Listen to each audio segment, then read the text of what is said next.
एक गरीब पिता की कहानी। एक छोटे से गांव में रामू नाम का किसान रहता था। उसका घर मिट्टी का था।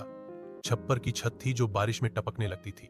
घर में चारपाई, दो बर्तन और एक पुराना लालटेन ही उनकी सबसे बड़ी संपत्ति थी।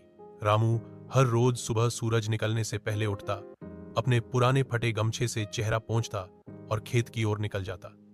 खेत छोटा था, पानी की कमी रहती थी, लेकिन रामू कभी शिकायत नहीं करता। वह कहता था, जिसके पास मेहनत करने की ताकत है वह कभी गरीब नहीं रह सकता। रामू का एक बेटा था, मोहन। मोहन तेज दिमाग का था, लेकिन गरीबी देखकर उसका मन पढ़ाई से हटने लगा।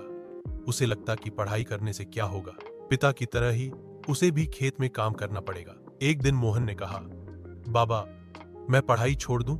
शहर जाकर काम करूंगा तो कुछ पैसे तो आएंगे। रामू ने मुस्कुराकर कहा, आओ बेटा, खेत में चलते हैं।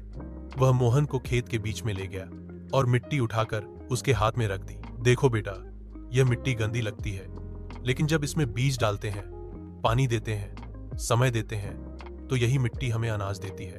पढ़ाई भी बीज की तरह है। अगर आज धैर्य रखोगे, मेहनत करोगे, तो कल यही पढ़ाई तुम्हारा जीवन बदल देगी। मोहन को पिता की बात समझ आ गई। उसने पढ़ाई छोड़ने का विचार त्याग दिया और खूब मेहनत से पढ़ाई की। सालों बाद मोहन शहर में बड़ा अफसर बन गया। उसके पास अब पक्का घर था, अच्छी नौकरी थी और सम्मान था।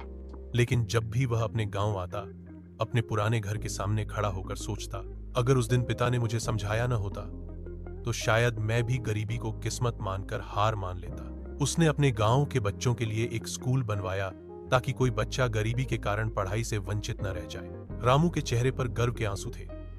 उसने कहा, देखा बेटा, मैंने कहा था ना, मेहनत कभी व्यर्थ नहीं जाती। गरीबी हमारी दुश्मन नहीं, हमारी सबसे बड़ी गुरु है।